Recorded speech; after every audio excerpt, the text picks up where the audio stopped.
담장을 넘는 순간 이몽학은 웃음을 참았다. 박 판서 댁이라더니 경비가 허술하기는. 영조 15년 봄 보름달이 뜬 밤이었다. 한양 북촌의 기와집들 사이로 고양이처럼 몸을 날린 이몽학은 박 판서 댁 담장 위에 가볍게 내려앉았다.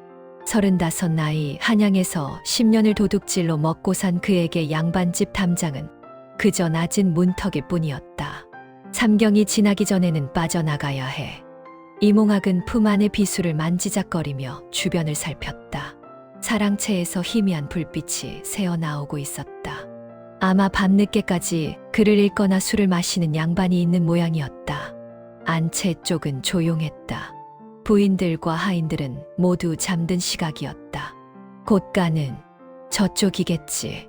10년 경력의 눈썰미로 이몽학은 곳간의 위치를 단번에 알아챘다. 안채와 사랑채 사이 약간 떨어진 곳에 자리한 튼튼해 보이는 건물. 자물쇠가 둘이나 걸려 있었다. 오늘은 대박이다. 자물쇠가 많다는 것은 그만큼 귀한 것이 들어있다는 뜻이었다. 이몽학의 가슴이 두근거렸다. 박 판서는 호조 판서를 지낸 인물이었다. 나라의 재정을 관리하던 자리. 그런 자가 모은 재물이라면 이몽학은 담장에서 조심스럽게 뛰어내렸다. 땅에 닿는 순간 무릎을 구부려 소리를 죽였다.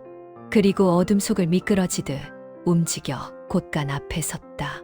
자물쇠를 열기 전 그는 잠시 귀를 기울였다. 사랑채에서 누군가 웃는 소리가 들렸다. 술에 취한 듯한 목소리였다. 하하하. 이번 삼남 지방 환곡 거두기에서 또 남은 게 적지 않소. 장부만 잘 고치면 아무도 모를 일이지. 판서 대감은 역시 수완이 좋으시오. 아첨하는 목소리가 이어졌다. 이몽학은 코웃음을 쳤다. 양반 도둑놈들. 품에서 쇠붙이를 꺼내 자물쇠에 집어넣었다. 딸깍, 딸깍. 익숙한 손놀림으로 2개의 자물쇠를 열었다. 문을 살짝 밀자 삐걱 소리와 함께 문이 열렸다. 곳간 안은 생각보다 넓었다. 보름달 빛이 문틈으로 새어들어 내부를 희미하게 비췄다. 곡식 가마니들이 한쪽에 쌓여 있었고 반대편에는 괴짝들이 보였다. 이몽학은 재빨리 안으로 들어가 문을 닫았다. 품에서 부싯돌을 꺼내 작은 등잔에 불을 붙였다. 이제 보자. 괴짝 하나를 열었다. 은자가 가득했다. 다음 괴짝에는 비단과 옥 장신구들. 그 다음에는 금부치들. 역시 대박이야. 이몽학은 입가에 미소를 머금었다. 이 정도면 1년은 놀고 먹을 수 있겠다. 아니, 이 판이면 도둑질을 그만두고 장사라도 시작할 수 있을지도 몰랐다. 그때였다. 괴짝 뒤편 벽에 기대어진 무언가가 눈에 들어왔다. 두툼한 책 여러 권이었다. 곳간의 책이라니 이상했다. 책이라면 사랑채 서재에 있어야 정상 아닌가. 호기심이 일었다. 이몽학은 책 한 권을 집어들었다. 표지에는 환곡대장이라고 적혀 있었다. 환곡은 나라에서 봄에 곡식을 백성에게 빌려주고 가을에 이자를 받아 거두는 제도였다. 흉년에 대비한 좋은 제도였지만 탐관오리들이 악용하기로 유명한 것이기도 했다. 왜 이런 장부가 곳간에. 등잔을 가까이 대고 책을 펼쳤다. 첫 장을 넘기자마자 이몽학의 눈이 커졌다. 이게 뭐야?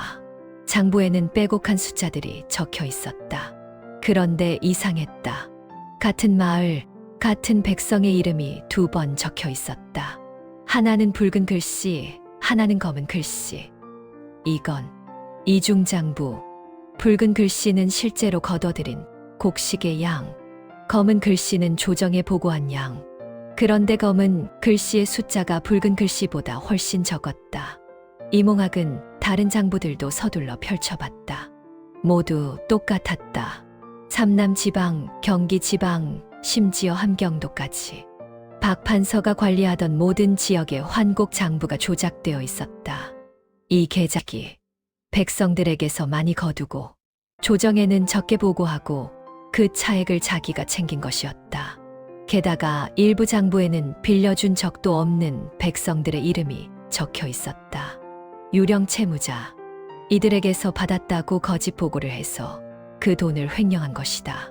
이몽학의 손이 떨렸다. 분노 때문이었다. 그는 갑자기 10년 전 일이 떠올랐다. 경기도 광주에 살던 25세 이몽학. 작은 땅을 붙여 근근히 살아가던 평범한 농부. 그해 흉년이 들었고 이몽학은 환곡을 빌렸다. 관아에서는 쌀 한 가마니를 빌려주겠다고 했다. 그런데 가을에 갚으라고 한 양은 2가마니였다. 이자가 왜 이렇게 많습니까? 장부에 그렇게 적혀 있소. 내가 봄에 2가마니를 빌려갔다고. 아닙니다. 한 가마니만 받았습니다. 시끄럽다. 관아 장부가 거짓말을 하겠느냐? 결국 이몽학은 땅을 팔아 빚을 갚아야 했다. 땅을 잃은 그는 한양으로 올라왔고 먹고 살기 위해 도둑이 되었다. 그때 그 관아를 관리하던 관리가 누구였던가? 호조판서 박정훈. 바로 이 집 주인이었다. 이몽학은 장부를 내려다봤다. 손이 떨리고 있었다. 귀한 보물과 돈뭉치가 눈앞에 있었지만 이제 그것들이 눈에 들어오지 않았다. 오직 이 더러운 장부들만 보였다. 이 장부만 있으면 박 판서를 벌 줄 수 있다. 아니, 박 판서뿐만 아니라 이런 식으로 백성을 착취한 모든 관리들을 벌 줄 수 있다. 하지만 어떻게? 자신은 도둑이다. 이 장부를 가지고 관아에 가면 도둑놈이 어디서 헛소리냐 하며 오히려 자신만 잡혀갈 것이다. 그렇다면 임금에게 직접. 말도 안 되는 생각이었다. 도둑이 어떻게 임금을 만난단 말인가? 이몽학은 한숨을 쉬었다. 그리고 다시 은자가 든 괴짝을 봤다. 이것을 가지고 가면 당장 먹고 살 수 있다. 장부를 가지고 간다고 해서 자신의 삶이 나아지는 것도 아니다. 어쩌면 더 위험해질 수도 있다. 현명한 선택은 정해져 있었다. 은자를 챙기고 장부는 그냥 두고 가는 것. 그런데 이몽학은 10년 전 그날을 떠올렸다. 땅을 빼앗긴 날, 아내가 울던 얼굴, 그리고 이듬해 봄 곤주림 속에서 죽어간 갓난아기. 이몽학은 은자 몇 냥만 품에 넣고 장부 전부를 보자기에 쌌다. 그리고 곳간을 나서려는 순간 삐걱 문이 열렸다. 등잔 불빛 너머로 누군가의 그림자가 보였다. 누구요? 이몽학은 본능적으로 비수를 움켜쥐었다. 하지만 상대를 보는 순간 손에 힘을 뺐다. 문 앞에 선 사람은 늙은 하인이었다. 60은 넘어 보이는 백발에 허리가 굽은 노인. 손에는 등잔을 들고 있었고 얼굴에는 놀라움보다는 슬픔 같은 것이 어려 있었다. 도둑이로군. 노인의 목소리는 낮고 잔잔했다. 소리를 지르지도 도망가지도 않았다. 그저 이몽학을 조용히 바라볼 뿐이었다. 시끄럽게 하면 이몽학이 비수를 들어 보였다. 협박이었지만 목소리에는 힘이 없었다. 노인을 해칠 생각이 없다는 것을 노인도 알아챈 듯했다. 소리 지르지 않을 테니 걱정 말게. 노인이 한 걸음 안으로 들어오며 문을 닫았다. 그리고 이몽학이 싼 보자기를 내려다봤다. 무얼 훔쳐가려는 건가? 은자 몇 냥하고 노인의 눈이 보자기 속 두툼한 책들에 머물렀다. 이몽학은 대답하지 않았다. 잠시 침묵이 흘렀다. 그 장부들을 가져가려는 건가? 노인이 조용히 물었다.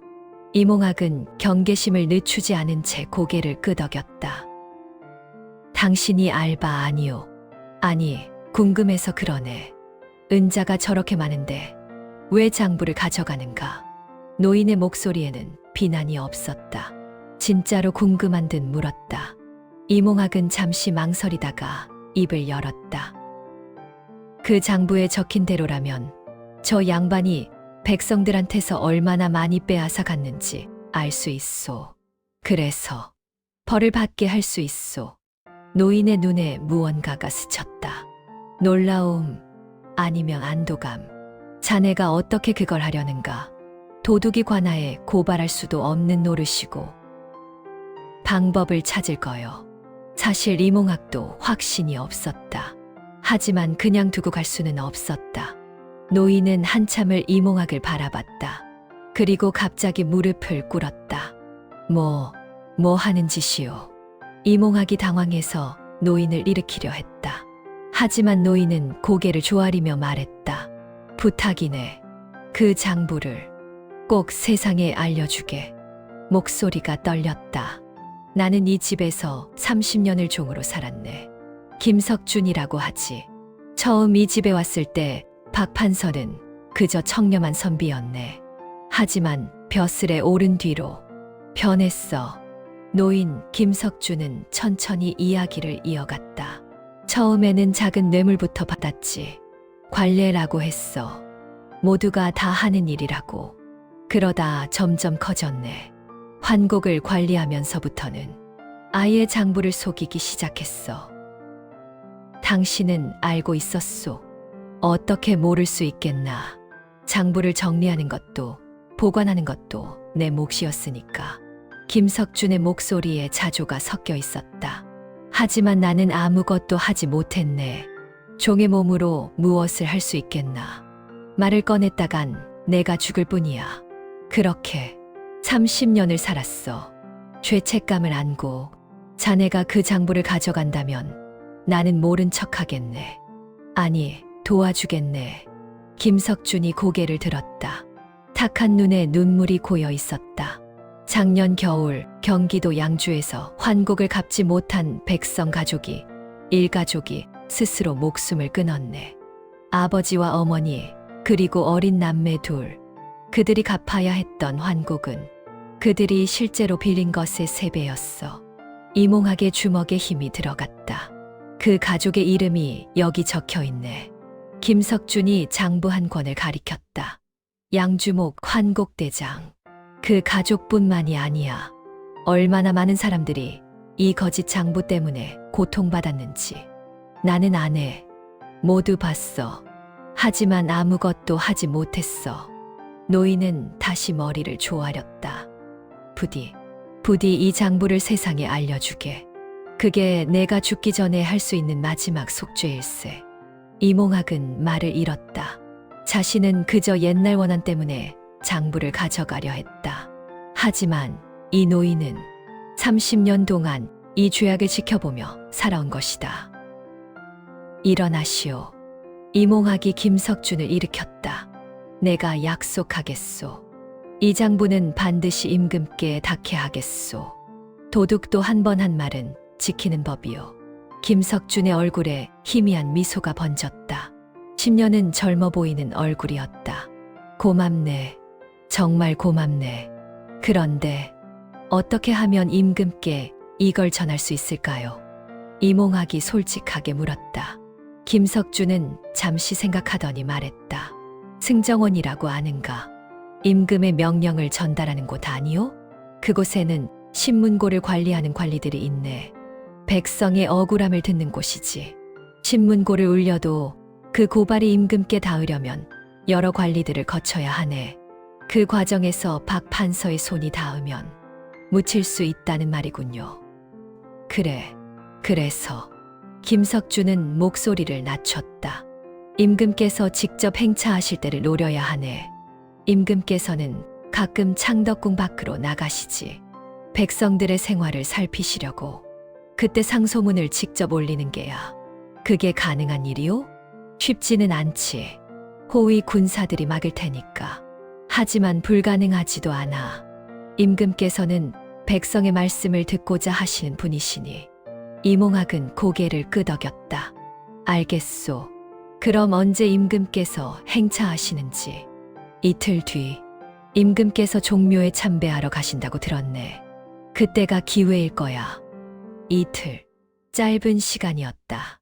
하지만 할 수 있었다. 하나 더 필요한 게 있네. 김석준이 말했다. 상소문을 써야 하네. 장부만 들이밀어서는 안 돼. 이 장부가 무엇이며 어떤 죄악이 담겨 있는지 명확하게 적은 글이 필요해. 나는 글을 잘 쓰지 못하오. 이몽학은 솔직하게 말했다. 기본적인 글은 읽고 쓸 수 있었지만 임금께 올릴 상소문 같은 격식을 갖춘 글은 자신이 없었다. 내가 써주지. 나도 젊었을 때는 글 공부를 했었네. 양반가의 서자로 태어났지만 아버지가 인정해주지 않아 종이 되었지. 하지만 글쓰기만큼은 자신 있네. 김석준이 결연한 표정으로 말했다. 지금 당장 사랑채로 가서 쓰겠네. 박 판서는 술에 취해 안채에서 자고 있을 거야. 자네는 여기서 기다리게. 위험하지 않겠소. 이 나이에 무슨 위험이 두렵겠나. 오히려 마지막으로 의미 있는 일을 할 수 있어서 기쁘네. 김석준은 등잔을 들고 곳간을 나섰다. 이몽학은 어둠 속에 혼자 남았다. 정말 기묘한 밤이었다. 도둑질을 하러 왔다가 장부를 훔치게 되었고 이제는 종과 함께 임금께 고발할 계획을 세우고 있다니. 내가 지금 뭘 하고 있는 거지? 이몽학은 쓴웃음을 지었다.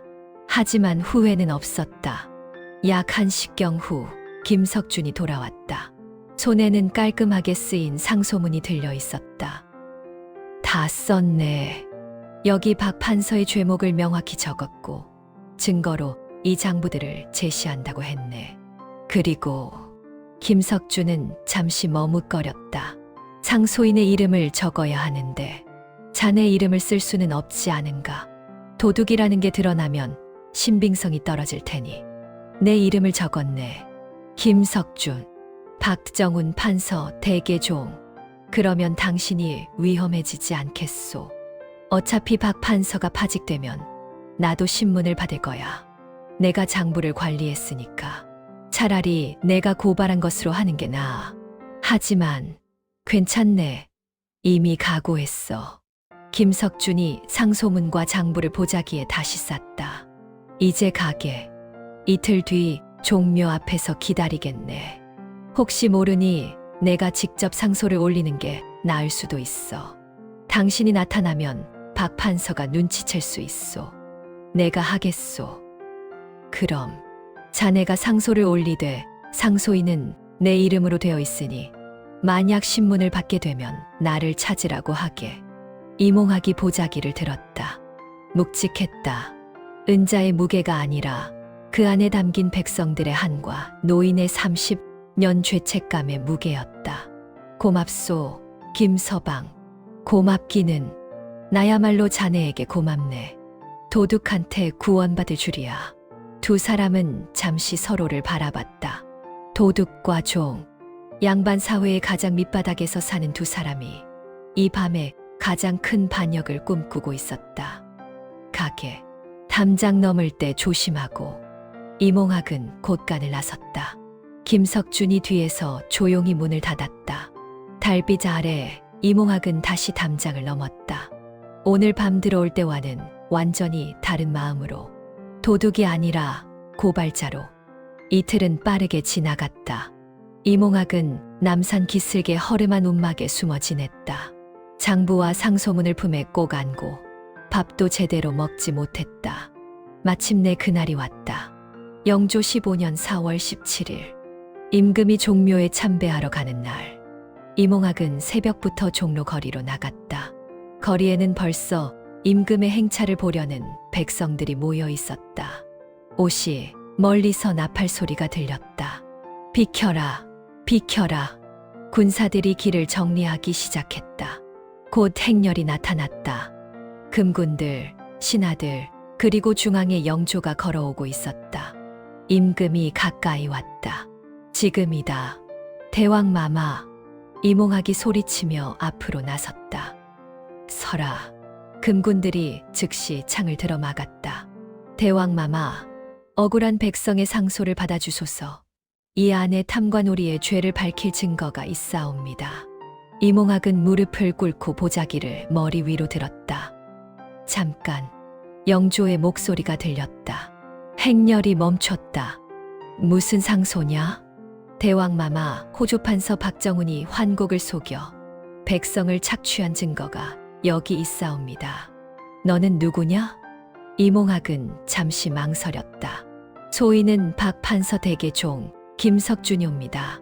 영조가 금군에게 보자기를 가져오라 명했다. 장부들이 나왔다.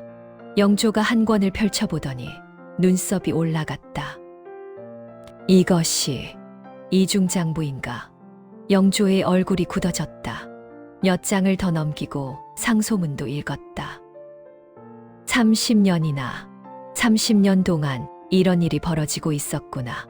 영조는 이몽학을 내려다봤다. 내가 정말 김석준이냐? 그렇사옵니다. 과인이 보기에 내 손은 글을 쓰는 손이 아니라 힘든 일을 하는 손으로 보이는구나. 상소문의 글씨는 매우 유려한데 주변의 신하들이 수군거리기 시작했다. 사기죄다. 거짓 고발이 아니냐. 그때였다. 대왕마마. 뒤에서 다급한 목소리가 들렸다. 한 노인이 사람들을 해치고 앞으로 나왔다. 김석준이었다. 마마, 소인이 진짜 김석준이옵니다. 김석준은 숨을 헐떡이며 무릎을 꿇었다. 저 사람은 그저 소인을 도와준 의인이옵니다. 소인이 늙고 병들어 이곳까지 올 수 없을 그가 두려워 저 사람에게 상소를 대신 올려달라고 부탁했사옵니다. 영조가 김석준을 바라봤다. 내가 진짜 김석준이냐? 그렇사옵니다. 소인은 박 판서 댁의 모든 일을 알고 있사옵니다. 저 장부들을 직접 관리한 자도 소인이옵니다. 영조는 좌의정에게 명했다. 지금 당장 박정훈을 잡아오고 그의 집을 수색하라. 명을 받들겠사옵니다. 영조는 두 사람을 봤다. 일단 두 사람을 의금부에 데려가 조사하라. 박정훈의 집 수색이 끝나고 장부의 진위가 밝혀질 때까지. 금군들이 이몽학과 김석준을 일으켰다. 이몽학은 김석준을 봤다. 노인은 미소 짓고 있었다. 의금부 옥사에서 하루가 지났다. 문이 열리고 의금부 당상관이 들어왔다. 내 이름이 무엇이냐? 이몽학이옵니다. 내가 도둑이라는 것이 사실이냐? 그렇사옵니다. 당상관은 한참을 이몽학을 바라봤다. 재미있는 도둑이로구나. 은자는 조금만 가져가고 장부를 훔쳐가다니. 박정훈의 집을 수색했다. 곳간에서 은자와 금은보화가 나왔다. 액수를 헤아려 보니 장부에 적힌 횡령액과 정확히 일치하더구나. 이몽학의 가슴이 뛰었다. 박정훈은 지금 의금부로 압송되고 있다. 그의 죄는 명백하다. 파직은 물론이고 유배형에 처해질 것이다. 해냈다. 정말로 해냈다. 하지만 너는 도둑이다. 비록 의로운 일을 했다 해도 도둑질은 죄다. 당상관이 문서 하나를 꺼냈다. 대왕마마께서 특별히 명하셨다. 내 죄는 무거우나 공도 크다고. 그러니 유배형을 면제한다. 대신 태형 30대에 처한다. 감사하옵니다. 사흘 후 이몽학은 태형을 받고 풀려났다. 의금부 문을 나서자 김석준이 기다리고 있었다. 자네도 풀려났군. 대왕마마께서 오히려 상을 내리셨네. 충직한 종이라고. 김석준은 손에 들린 작은 주머니를 보였다. 자네는 어찌할 텐가. 이제 도둑질은 못하게 됐으니 장사라도 시작해야겠지요. 이몽학은 품을 뒤적였다. 그날 밤 챙겼던 은자 몇 냥이 나왔다. 이건 돌려드려야. 아니, 그건 자네가 가지게. 그걸로 장사 미천을 삼게. 그게 자네가 할 수 있는 마지막 도둑질이야. 두 사람은 웃었다. 그럼 나는 이만 가보겠네. 고향으로 내려가려고. 안녕히 가십시오, 김서방. 그로부터 보름 후 이몽학은 종로 뒷골목의 작은 주막을 열었다. 장사는 제법 잘 됐다. 어느 날 저녁 단골 손님이 물었다. 주인장 소문 들었소. 박 판서 사건을 밝혀낸 게 박 판서 댁종이었다던데. 다른 손님이 거들었다. 나는 다르게 들었는데 도둑이 들어갔다가 장부를 발견했다던데. 도둑이 의적이 됐다는 거지. 손님들이 웃고 떠들었다. 이몽학은 술잔을 닦으며 가만히 웃었다. 그때 문이 열리고 허름한 차림의 사내가 들어왔다. 주인장, 막걸리 한 사발. 사내가 술을 단숨에 들이키고 한숨을 쉬었다.